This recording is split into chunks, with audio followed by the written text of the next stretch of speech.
We've reached the end of 2022, and today we get to enjoy number 5 most downloaded episode with Lauren from Alzheimer's Daughter. Welcome to a Season of Caring podcast, where there's hope for living, loving, and caring with no regret. This is Raina Nice, your host. Lauren is a writer, author who lives in New Jersey with her husband and 2 Black labs. Lauren's mom was diagnosed with early onset Alzheimer's in July 2010 at the age of 62.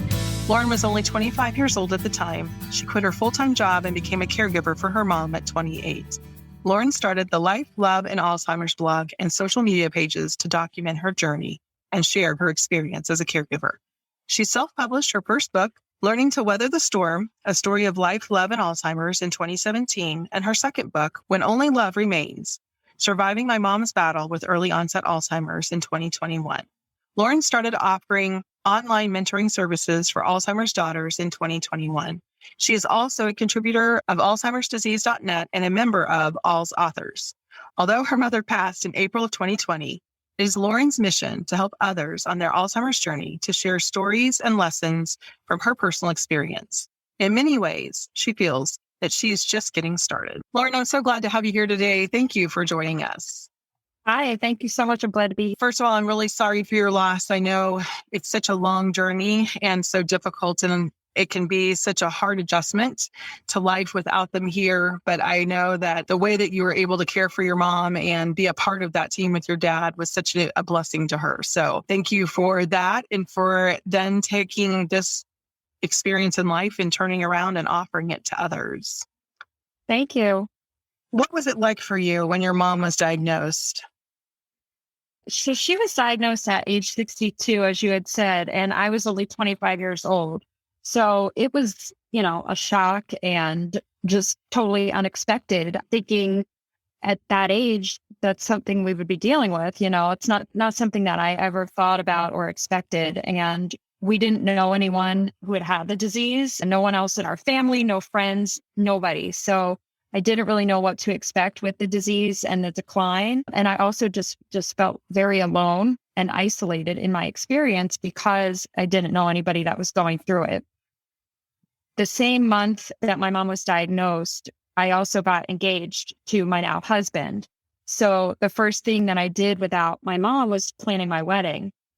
And my sister had gotten married about 5 years earlier. And my mom was very involved, buying her all the things and helping with the whole process.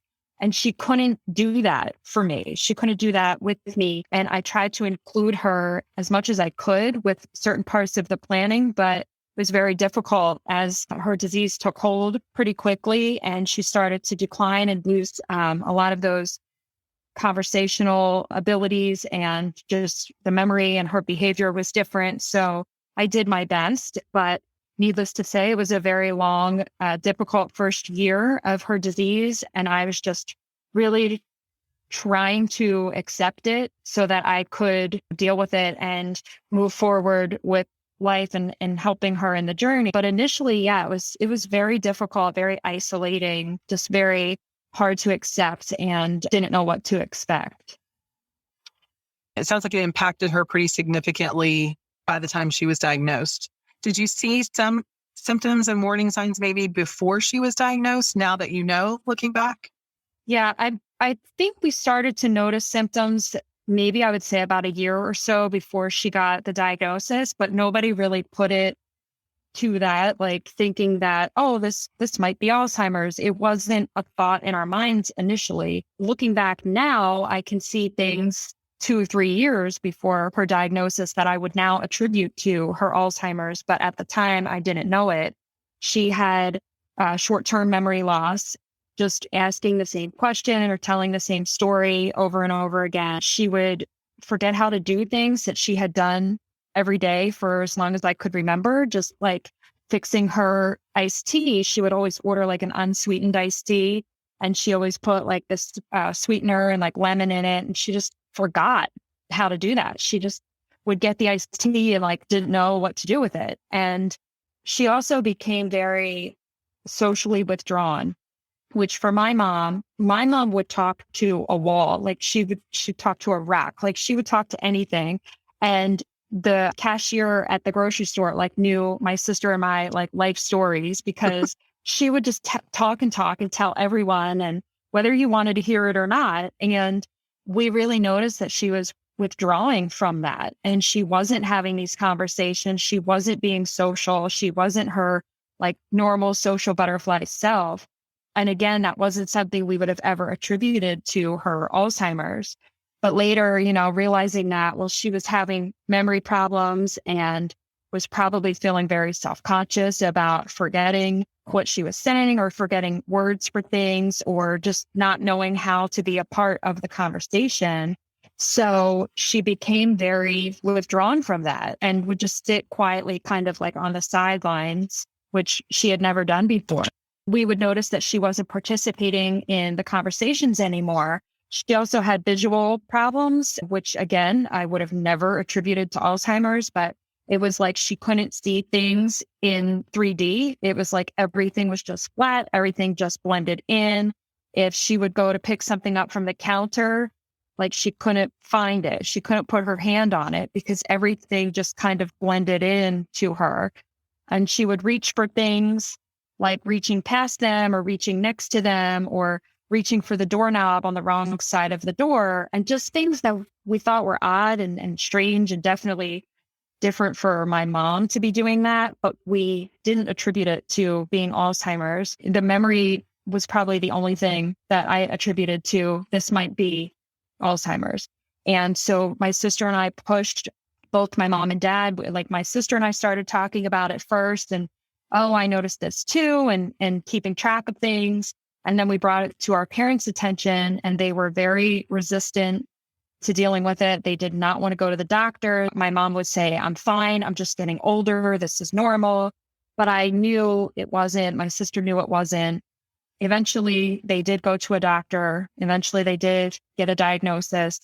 I would say it was probably almost a year from when we addressed it to when she finally got the diagnosis. But looking back, yeah, she probably her late 50s, she probably started showing symptoms of it. When I was in college, when I was graduating college, there's things I look back on and I'm that was definitely it back then. You had so many good information there. Caregivers, so many times people think only the memories impacted by Alzheimer's, but it is the whole brain and it is brain damage. And so there's different areas in each person that are impacted in different ways. I can totally relate to the visual impairment. I did not get that at all as part of my mom's progression of her disease. And like you said, she was having accidents or trouble judging while she was still driving well before we realized there were issues going on. And so I think it's so important to realize that a lot of these things are impacted, and educating people to realize that Alzheimer's isn't normal aging. It is definitely an issue with the brain, and it's something to be aware of. So it could be happening to the person you're caring for. It might be happening to you. So being aware, I think, is so important with the signs and symptoms. So tell me, what would you say the biggest lesson you learned from being a caregiver is? So many different lessons over the years. My mom lived with the disease for 10 years, and I was a caregiver off and on for periods during that time. And I learned so many things from that. And one thing specific to her having Alzheimer's was just the beginning, and the diagnosis felt like a death to me. And it felt like, this is it. This is the end of our relationship, and it's over now. And I felt really sorry for myself. I felt like, I had no chance of having any kind of a relationship or anything with my mom or making memories with her. But what I learned was that our relationship would never look the way that I thought that it would. And it wasn't going to be the relationship I had always pictured, but it would still be a beautiful and meaningful relationship. Once I started to take the focus off of myself and put the focus more on my mom and trying to make her happy and bring her joyful moments into her life, then I really felt as though it brought us closer together. And we shared just this incredible, beautiful bond that I don't think we would have really had she not had Alzheimer's. My mom and I always got along and we were close and, everything like that. But we got closer the worse that her illness got and the more she declined. I felt like we actually got closer. And I felt like we had this bond that, nobody that I knew had that kind of a bond with their mom. And it's something you can't really explain or describe unless you've experienced it yourself. And so I just sort of learned that love knows no bounds. And even though she didn't know who I was, she knew that she loved me and I loved her. And we were still able to have this close, beautiful, loving relationship that we might not have had otherwise. And just sort of more of a general life lesson is just the importance of being mindful and living in the moment and being present, because as you know, dealing with Alzheimer's and caregiving, there's so much uncertainty, there's so much unknown, everything's unpredictable. I would never plan anything. Like if it was too far in advance, I don't know yet, I'll have to wait, because there was just so much unknown and so much that was not predictable that we couldn't count on. And so it really teaches you that you really have to live in the moment and the moment that you're in and the day that you're in, because that's all you have. You don't know if there's going to be tomorrow, and you don't know what tomorrow's going to look like if you make it to tomorrow, but you have right now, you have this moment right now, and you should at least try to make it a good one. So much wisdom in that. Oftentimes the diagnosis is an end to what we've known, and we kind of focus on that grief, and we miss for a period of time what we can learn and how we can move forward. So I think that's such a wise thing to say. Living in the moment really does make the difference of your stress level and just of that relationship that you create, because if you're not expecting them to be who they've always been in the past, then you can appreciate what you have right now. And that bond, like you said, is amazing whenever you really can focus on just their needs. And that was the one thing I know with my mom losing her verbal skills. Within 3 years of her diagnosis, she really didn't talk except for to things that weren't there and gibberish. And so, she couldn't tell you anything that she needed. And so it was a matter of learning to just really pay close attention to the nonverbals and to know them well. Like you said, that this disease takes much from us, but at the same time, if we're focused on what it's giving us, it can really bless us as well. So why did you decide to start sharing your story and writing the books? Well, it's funny because initially when my mom was diagnosed, I didn't tell anybody about it. Maybe like the day after she got diagnosed, I called my best friend at the time and I told her, my mom's just been diagnosed. She has Alzheimer's disease. And she said like, oh, my grandmother had that. And that just said to me, well, that's your grandmother and it's not your mom. And that's a little bit different. I know it can be just as hard for people. The disease is heartbreaking no matter what. But the relationship typically between someone and their grandparent is totally different than with your mom or dad or the person that raised you. And also grandparent was in her like 80s or something. My mom was in her early 60s. I was in my mid 20s. So right away from that one conversation, I learned, okay, no one's going to understand what I'm going through. Mm. Nobody my age is going to have any clue what I'm going through, what this is like. And they don't know what to say. They don't know how to respond to me. I don't want to make them uncomfortable. I don't want to bring everybody down. So I'm just not going to talk about it.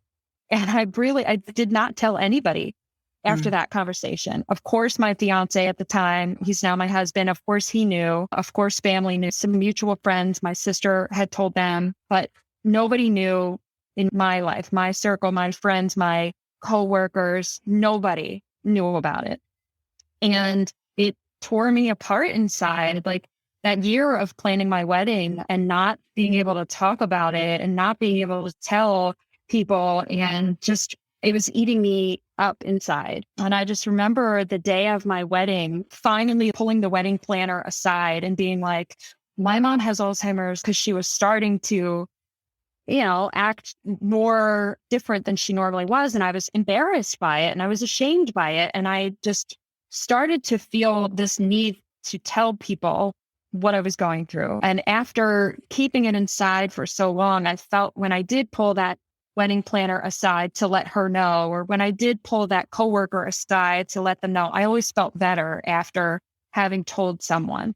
So fast forward like almost 3 years after my mom was diagnosed, I was very unhappy with my job and I made the decision to quit, and I was going to become a part-time caregiver for my mom. And that sort of coincided with this fundraiser that I was doing for the Alzheimer's Association. And I needed to fundraise. So I decided to share my post on social media, just on my personal Facebook page, that I was doing this fundraiser. My mom had been diagnosed. And so then people knew that I was leaving my job and they knew why I was leaving my job. I got a lot of support from people, and people reached out to me saying, my mom had Alzheimer's and she passed away, and this, and people that I never knew because no one talked about it. So I started to realize kind of the power in sharing my story and hearing other people sharing their stories and us just connecting over this shared bond that we have of a parent having this disease. So in 2014, I decided to take it a step farther and write a blog. I had always been a writer. I just didn't really have anything to write about. And so I had something to write about, and people kept telling me that I should share my story, I should write. So I started my blog. People would read that and they were like, you should write a book. Like, you have to tell the whole story. And so I just was like, okay. So I just sat down and wrote my first book, and it just continued from there. And the amount of people that I connected with who were my age that were going through it, who were younger than me that were going through it, it was crazy to me that this many other people were going through what I was going through, and none of us knew about it because nobody was talking about it. And the more that I shared my story, the more people I connected with, and I felt better because I was processing what I was going through. I was writing it down. I was getting it out. It was therapeutic for me. And it was also helping other people. And we were connecting with each other and realizing we're not alone. And so it just, was so beneficial for so many reasons that I just kept doing it and growing my blog and my social media pages, which eventually led to my second book that I wrote this year, and just keep going from there because, we all feel so alone in this, but we're not alone. And the more that we share our stories and talk about it, then the more we realize that we're not alone. I love that. It is amazing the power that gives us, just knowing someone else is journeying through it. And nobody's journey is exactly alike, but it definitely makes you feel less crazy when you're experiencing the craziness that the disease brings, whether it be the grief that you experience from life not being what you thought it would be, to those big events in life. The first person you want to talk to isn't going to get it. Just we relate to that. We've been there and we know what that's like. And there is just comfort in that. And I think it's amazing. I love your writing style. I love just how honest you are and how easy it is to read. As far as for people in social media, just that quick read that really hits deep in the heart. So if you haven't checked out Lauren's stuff yet, we definitely want you to do that. So I know that that's then kind of led you to mentoring. So tell us a little bit about what you're doing in that realm. Yeah, with the posting on social media, a lot of people would resonate with what I wrote, and they would comment and message and reach out to me. And a lot of times they would say, I wish we could talk in real life. I wish we could be friends in real life. Or I wish I had someone like you in my real life. And enough people saying that kind of sparked this idea in my head that why not make myself available to talk to some of these fellow Alzheimer's daughters that are going through this, that I have 10 years of experience in dealing with this disease. I'm not an expert in anything, but I'm an expert in loving someone who has Alzheimer's disease. And I get it. And I know what it's like. And I know how hard that is to find someone who understands what you're going through. When my mom was diagnosed, like I had said, I didn't know anybody and I didn't have anyone to talk to.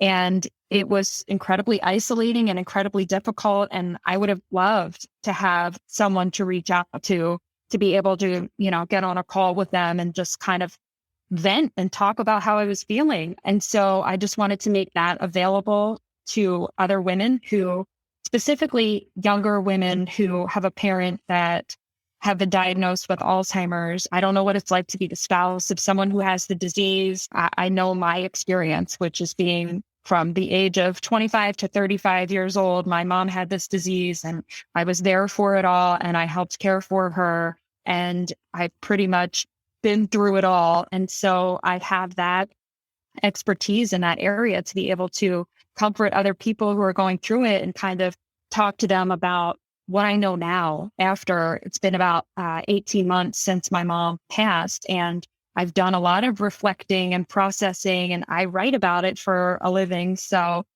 I've really thought about my journey and what I've learned and what I would want other people to know. And so just to be able to share that with them to maybe help make this a little bit easier for them, but at least just so that they don't feel so alone. And so I offer mentoring sessions done virtually over Zoom. I do one-on-one sessions and I do group sessions as well. Some people prefer to talk one-on-one and some people really want that group because it shows you how many other people are dealing with what you're dealing with and they're going through it too. You just don't know them yet. I love that. You don't know them yet. We're all out there and we're here to support. And that's what the heart is just to come alongside and help the journey be less lonely. Because we can't change the journey. We can't fix their problem. I always tell my clients, I wish I had a magic wand that I could just make this easier, but that's not what we can do, but we can just come alongside. So I love that, Lauren. And again, you need to connect with Lauren on social media, listeners. So share with them the best way to connect with you and where they can find your books. Sure.